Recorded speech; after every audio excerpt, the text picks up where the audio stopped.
Hi there, my name is Hunter Kinsey. Today I'll be presenting my research paper for CJUS 3310, Organized and Consensual Crime. The topic of my paper is the different federal law enforcement agencies and how they impact organized crime. A little background on why I chose this topic is because I plan on using my criminal justice degree to go into the Department of Justice or Homeland Security to actually work with organized crime, not work with organized crime, but work against organized crime. And so basically I wanted to start off my my presentation with an example of a federal law enforcement agency actually being able to take down a criminal organization. Everyone knows Al Capone, the Chicago crime boss, notorious for his racketeering, notorious for his illegal bootlegging during the Prohibition age, and basically doing everything from brewing the alcohol to selling it, trafficking it, all that kind of stuff.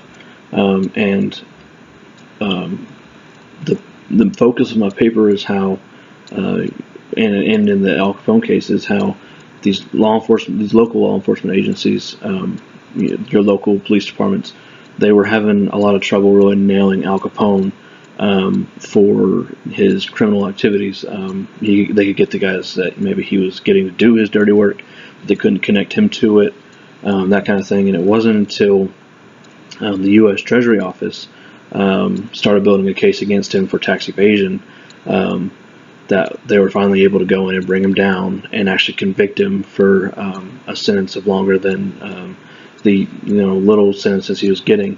They actually sentenced him to 11 years and 6 months for tax evasion, ultimately crippling his organization as well as himself. And that just goes to show kind of how the local law enforcement agencies really depend on these big federal agencies to handle their caseload and use the resources that they have to tackle these organized criminals.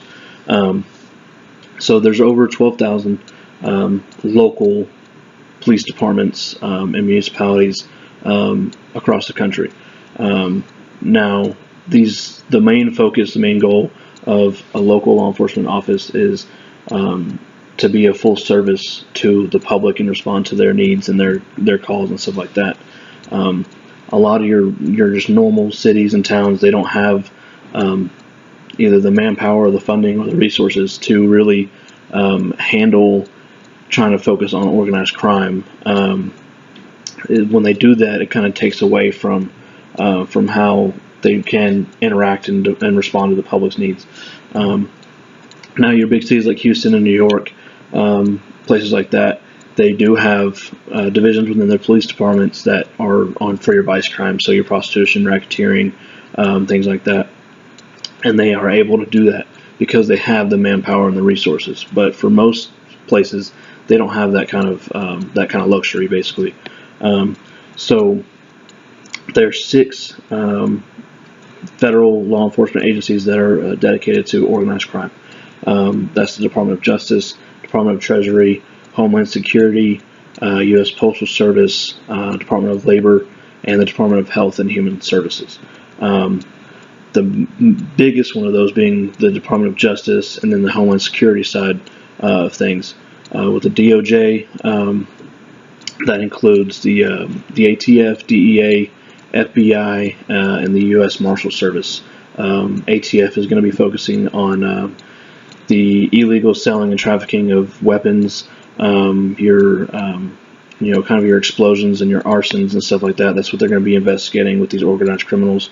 The DEA is focused solely on narcotics, whether it be the trafficking, smuggling, selling, producing, any of those kind of things. The U.S. Marshal Service is basically the group responsible for protecting these key witnesses, judges, jurors, and even the criminals themselves during convictions and trials.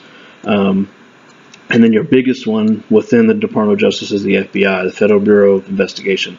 They have over 14,000 special agents dedicated to organized crime, and that can be anywhere from white-collar crime to your regular street gangs, Wall Street, whatever it is, wherever there's an organized criminal activities going on, they're going to be investigating that and trying to take down those. Now your Homeland Security is the other biggest one. That's your U.S. Coast Guard, your Border Patrol, ICE, Immigration and Customs, and then your Secret Service. So the biggest one of those would be, the biggest factor for them is that they're the front line to kind of putting an end to, or not putting an end to, but starting the investigation to these organized criminals, and also being the front line to stopping them from being able to come in and out of the country, smuggle things in and out of the country, bringing in drugs, bringing in, terrorists and stuff like that. So their missions, whether it be the Department of Justice or any of them, their mission is to tackle organized crime.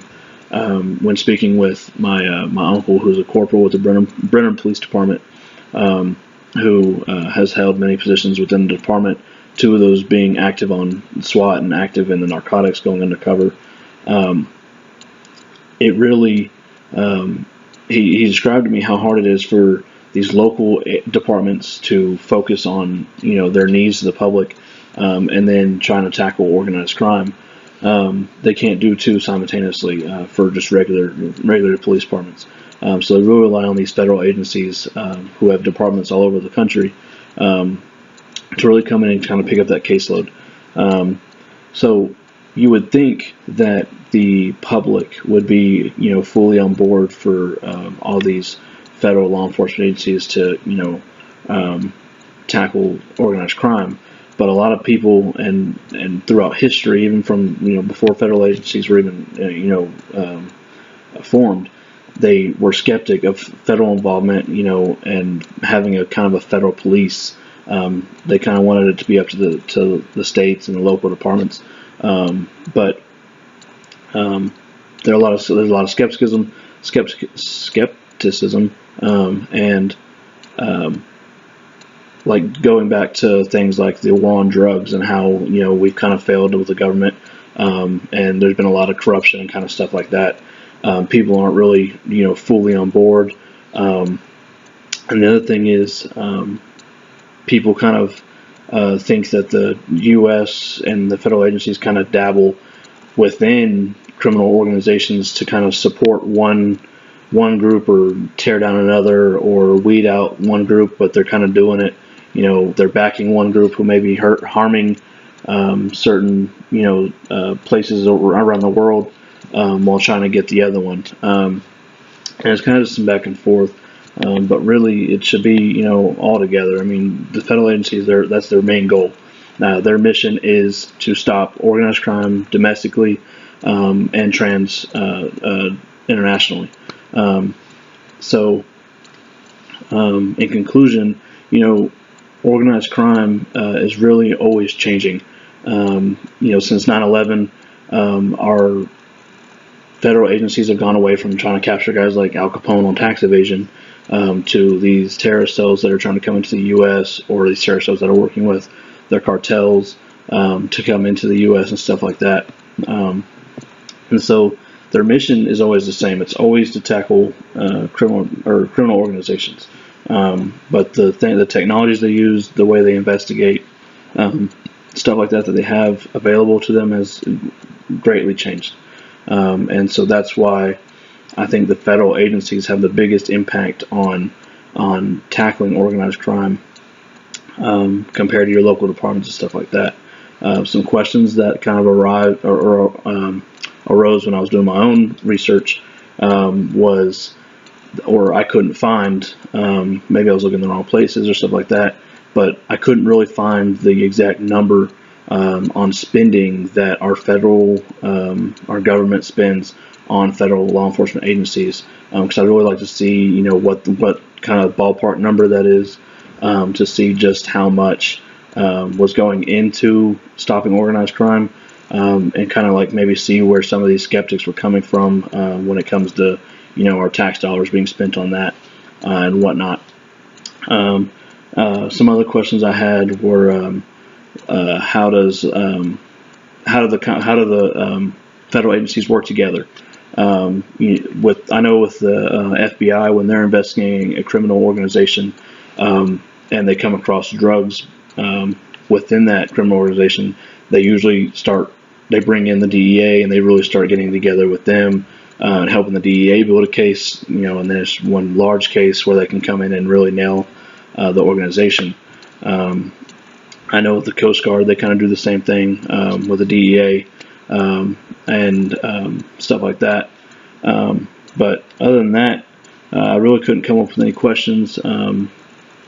There's a lot. I know there is a lot that goes into federal law enforcement and trying to capture these organized criminals. And I think we do a good job, but it probably could be better. And I think that would really come with public support and kind of more cooperation with the public, whether it be with your local departments or even to your federal agencies. But when you have a public that doesn't really trust either one of those, it's kind of hard for anyone to kind of nail the guys that are harming the public. So that's kind of where I stand on it. And I hope you enjoyed the presentation of how the federal agencies, how they impact organized crime.